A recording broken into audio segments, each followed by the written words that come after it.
So welcome to 2021, where I am explaining a 2020 video, wrap-up video, which I did previously. So yeah, there's a lot of things that I need to break down in that video because it just means so much to me. That's why this video exists, because no one is going to break down a video which I made because I am a nobody. Let's get down to it. So when I first wanted to create the 2020 wrap-up video, because I am like a video dude and usually we take a lot of footage, and I also just got a new camera, so we're just testing out the camera, and I have a whole chunk of footage for like the whole year, and I just want to slap it on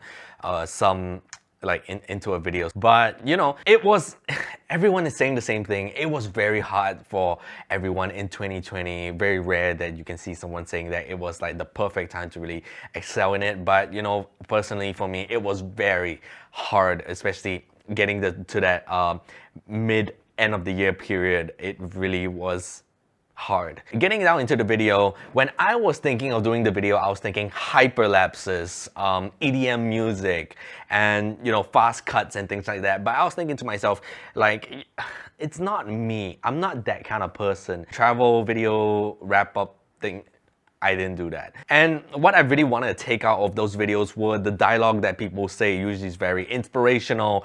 It's talking about their feelings of how they grew to be the person that they are today, and that was kind of what I really want to do. I really want to challenge myself this time and not just come up very random dialogue, but I'm not a writer. I'm not even a good voiceover person. I just can do these things because people force me to. So when I was kind of like writing this thing, I was just thinking something like The Lost Generation. If you don't know what that is, it's a backwards poem, which I also kind of like did in my video.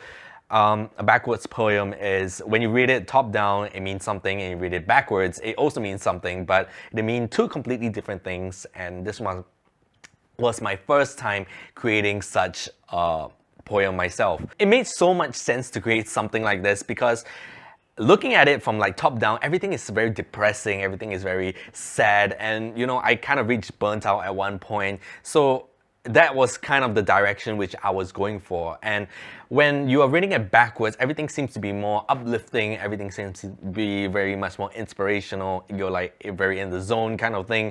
It is more of like me looking back at the whole year, at the end of the year, and reflecting upon all of that. And I guess to me that really made a lot of sense, in the sense where it was necessary for me to experience all of that destruction and horribleness just to make me into the person I am today. So that's why it just made so much sense to do a backwards poem. And yeah, now I'll just be like breaking down all the little parts in it. And there are a lot of references which I really want to explain because I'm so excited, because when I was writing the thing, I was like, yeah, that makes a lot of sense. I'm going to put that inside.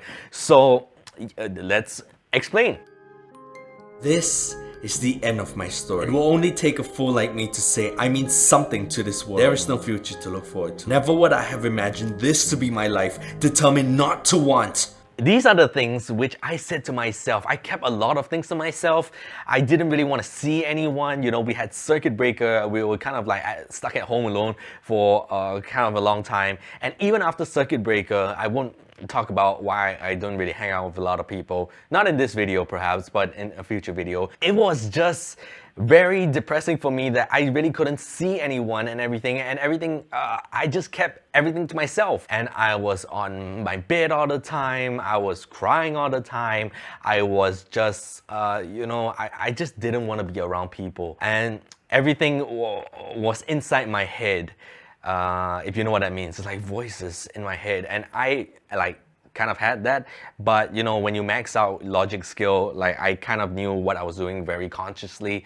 There is some part of it which I won't really talk about, maybe in a future video in September, not really sure, some random month, but yeah, it was just hard, so all these things is stuff that I said to myself, like my life is over, like there's no future to look forward to. I kept telling people this. Became one step closer to freedom. This is referencing route march, which I did. I do a lot of hiking. If you guys are new to the channel, I do a lot of hiking, and I did over 100 kilometers on my birthday. like leading to my birthday, 2 days before my birthday. And during that time, there was so many times during that hike, you know, that hike to me was something that I really want to challenge myself to do. It was really testing my limits. I was walking through rain, hot sun, and just very things that regular people don't do. But you know, I wouldn't mind going for a second one this year. I think it'll be pretty cool. But you know, there came a time where, you know, yeah, I was doing all these things and I was like, quit now, man, quit now. I could have quit at any time, you know. This is Singapore. I had my EasyLink with me. I could just take the train home and just like be like, you know, that's it. That's the end of it. I'm not gonna be doing this again. But what that I was countering that with was telling myself that it's one step closer. One step closer is one step closer to the end. You're thinking about don't count the days, make the days count, kind of thing.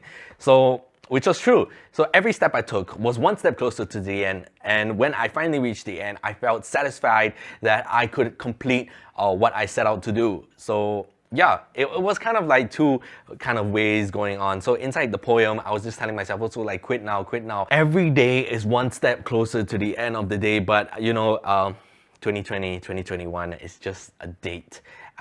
Really, did anything change besides the date? That is up for me to change to myself. Then listening to my inner self and opening up to my friends. This part about inner self is very interesting in the sense where when I was hanging around people, no one kind of knew that I was facing all these things because I'm a very bad actor, but I am very good at diverting attention into something else. So I kind of leech off the energy which is in the room to normalize the atmosphere that everyone's already having. So to not make me the center of attention right down there. So that's how I kind of like deflected everyone's like, are you okay kind of thing. I'd be like, yeah, sure, everything is fine. I mean, now I am like not acting. It's really, everything is fine. Everything is cool. During that time, it was just completely trash. So I didn't want anyone to feel like, I felt kind of like a burden if I was to bring everyone down. So that's why I was like, you know, I'm just gonna be whatever emotion everyone else is and just like go with that flow, if you know what I mean. So yeah. At the same time, when I didn't want to be a burden and really open up to people, I only learned how to open up to people during that period of time. But before I could talk to like my little closest friends, I really want to talk to someone and I got professional help online. Yeah, and like the counselor over there, she was talking about this concept of like inner self and like the bigger self. So we have like my big Nick, which is like the external part of me, and we have like my little Nick, who is like the inner side of me. And what she told me was that I was really neglecting my inner self in the sense where I was always like putting out a big front.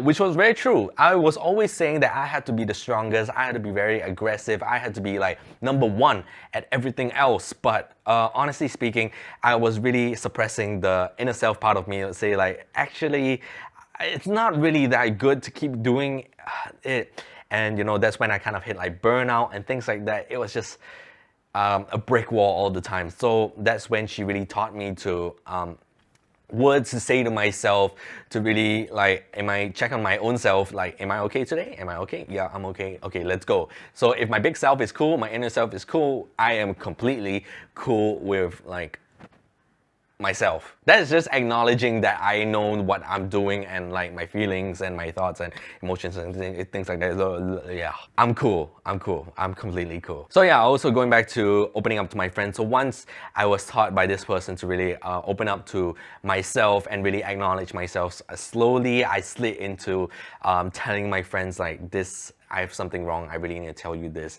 And the reason why I didn't really want to do that in the first place was more because of like, I've done it before to some people, and you know, the judgment that people give you like, oh, you're so negative, I don't want to be taking that energy from you, so I'm not going to be talking to you anymore. So that's why they kind of like fade away and stay away from me. So it kind of was kind of bad. So trying to open up to like my closest friends now, it's, or honestly, just anyone. I'm doing it to the camera right now, literally right to the camera right now. I'm really cool with it. It is really up to you to change.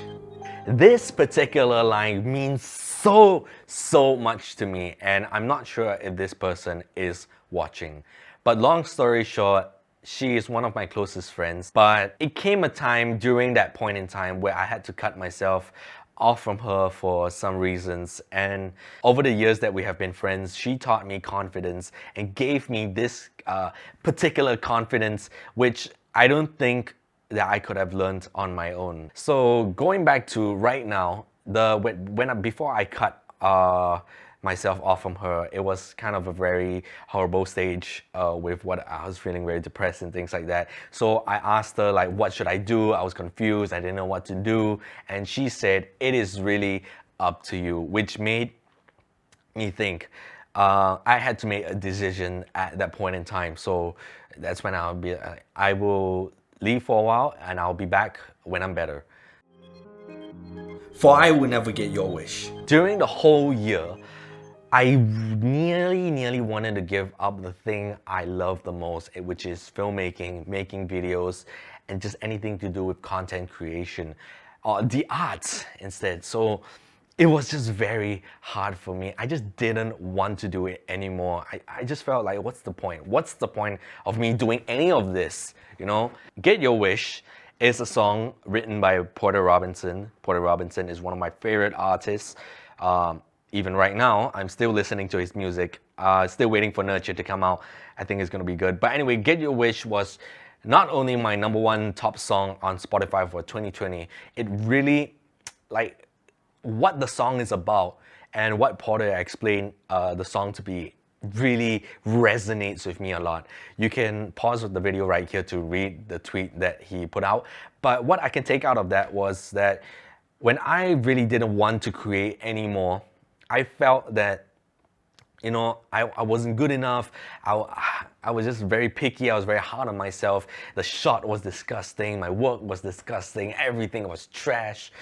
And I was thinking, there's just no point doing this anymore. But I thought to myself, slowly when I was recovering from being in that very bad stage, I was just thinking to myself that the reason why I started doing this in the first place 10 years ago from 2020, now would be my 11th anniversary, but 2020 was my 10th anniversary, which I didn't celebrate, of me putting my phone on a stick and thinking, if people can do it, film videos by themselves, then I can do it too. That's when the stick and the camera, and that was my first video I ever made. So I just did it because I wanted to, and I wanted to entertain people. So thinking back of that tweet that Porter did, it's finding a reason to move on even if it's not for your own sake. Yeah, and I like to do what I'm doing right now. It just means so much to me. So that's why this particular line in the poem means so much to me. Get your wish. And I got my wish. I am back here making videos, and hopefully for the rest of the year, I can still keep doing this. Well, that's all I have to say for this video. Honestly, that's all I have to say for this video. I'm really hyped. I'm really psyched to get back. Finally, that I really explained this super long video. This could be the longest video I've ever explained, but I don't think a lot of people will watch. If you made it to the end, thank you very much. I really appreciate it. And we hit to 100 subscribers over in 2020, which was amazing, I think. And yeah, there are a few collaborations coming down the road that I think you should stay tuned. Hopefully it works out, and yeah. That's all I have to say for this video. Hopefully you got something out of it. You can go leave a like, comment, maybe subscribe. And yeah, that's all I have to say for this video. My name is Nicky Adopt, and I hope to see you guys on the next adventure. Goodbye.